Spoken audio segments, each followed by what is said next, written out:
संविदा विद्युत कर्मचारी लगातार अपने प्रदर्शन को लेकर राजधानी रायपुर में डटे हुए हैं। आमरण अनशन के आज दूसरे दिन है और दूसरे दिन संविदा विद्युत कर्मचारियों को समर्थन देने के लिए बीजेपी नेता गौरी शंकर श्रीवास पहुंचे। उन्होंने संविदा कर्मचारियों के इस प्रदर्शन में कदम से कदम मिलाकर अंतिम तक लड़ाई लड़ने का भरोसा दिलाया। साथ ही साथ उन्होंने यह भी कहा कि अगर जेल भी जाना पड़े तो हम जेल भी जाएंगे, लेकिन हम अपने अधिकार के लिए अंतिम सांस तक लड़ते रहेंगे।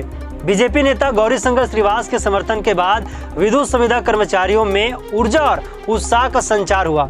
गौरी शंकर श्रीवास ने यह बताया कि कल रक्षाबंधन है और सभी विद्युत संविदा कर्मचारी रक्षाबंधन के दिन सबकी कलाई सुनी रहेगी, लेकिन हम सुनी नहीं रहने देंगे। बता दें कि उन्होंने कहा कि महिला मोर्चा के सभी बहनें सभी भाइयों को राखी बांधने जरूर आएंगे।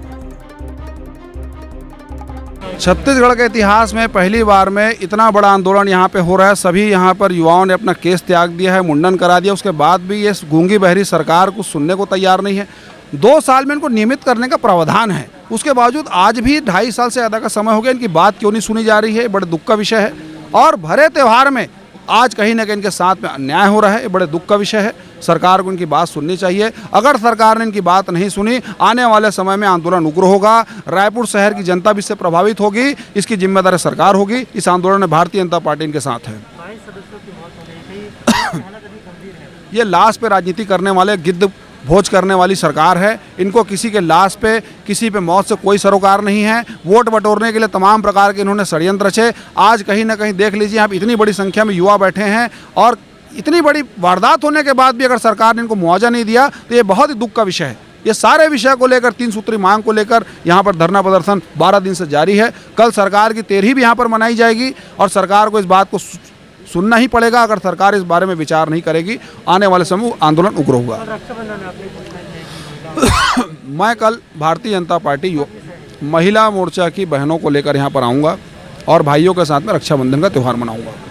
तो जो मेहमान आए थे हमारे समर्थन के लिए, उनका धन्यवाद करना चाहते हैं कि वो जागे, वो न्यूज़ में देखे और यहाँ पे आए, हमारा समर्थन दिया और ये बोला कि जो कल रक्षाबंधन में आप लोग का आंदोलन अगर जारी रहा तो मैं अपने जो उनके समूह है, जो जिस पार्टी से वो आए थे, उस समूह के महिला मोर्चा को लेके आऊँगा और आप लोगों को राखी के दिन में सूने कलाई में नहीं रहने दूंगा। उनके लिए बहुत बहुत धन्यवाद कि हमें यहाँ पे उनके आने से घर जैसा एक माहौल मिला कि हमारी बहनें कल आएंगी, हमारे हाथों में राखियाँ बांधेंगी। और दूसरा चीज़ ये कहना चाहता हूँ प्रबंधन से कि 46 लोग यहाँ आमरण अनशन पे बैठे हैं, 2 दिन हो गया। आप एक बार फ़ोन लगा के भी सुधी नहीं लिए हैं कि वो कैसे हैं। अभी उनकी तबीयत किसी को कोई खराबी तो नहीं है, कई लोग बीमार हो गए हैं, लेकिन उनको कोई फ़र्क नहीं पड़ रहा है। अभी 3 बजे वो मीटिंग बुलाए हैं। 3 बजे मीटिंग में क्या बुलाना चाहते हैं, क्या बोलना चाहते हैं, समझ नहीं आता। जब वो पहले ही बोल दें कि नियमितीकरण हम नहीं कर सकते, आप नियमितीकरण नहीं कर सकते हैं तो फिर बुलाने का मतलब क्या है? हमारा तो मांग ही वही है ना कि पहले हमको नियमितीकरण करो। दूसरा, हमारे जो शहीद भाई हुए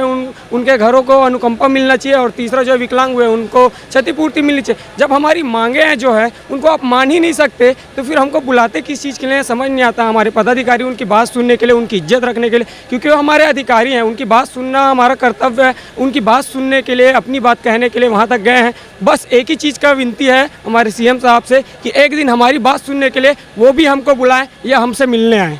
जी धन्यवाद। मैं ये कहना चाहूँगा, प्रबंधन की ओर से नोटिस जारी किया गया है और कई न्यूज़पेपर में ये भी दिया गया है कि आपकी जो मांग है वो सही नहीं है, वो यथार्थ नहीं है। मैं यही बता देना चाहूँगा कि मैं 2007 की डाटा निकाल कर देखना चाहूँगा। इसमें भी सेम विज्ञप्ति लिखा गया है कि वो उसमें संविदा रहेगा और नियमितीकरण की बाध्यता नहीं है। जब उस समय वो रेगुलर किया जा सकता है तो अभी क्यों रेगुलर नहीं किया जा सकता? यही रहना चाहूँगा। इसमें पूरे डेटा है हमारे पास, मैं न्यूज़ में दिखा देना चाहता हूँ। और संविदा, मैं खुद ही इस डिपार्टमेंट में आने के पहले ये सोचता था कि यहाँ 2 साल में रेगुलर किया जाता है। मेरे भाई 80 से 90% वाले जितने भी आए हैं सब यही सोच कर आए कि ये 2 साल में नियमित हो जाता है। लेकिन मैं आपको ये बताना चाहूँगा कि यदि यूपीएससी के पेपर आप पास कर लेते हो, आप कलेक्टर बन जाते हो, फिर आपको मैं बोल दूंगा कि फिर पेपर दिलाइए, आपको मैं 20 से 30 नंबर दे दूंगा, क्या वो कलेक्टर मानेंगे? आज के डेट में ऐसा बोलते हैं कि 20 और 30 नंबर आपको वेटेज दिए जाते हैं।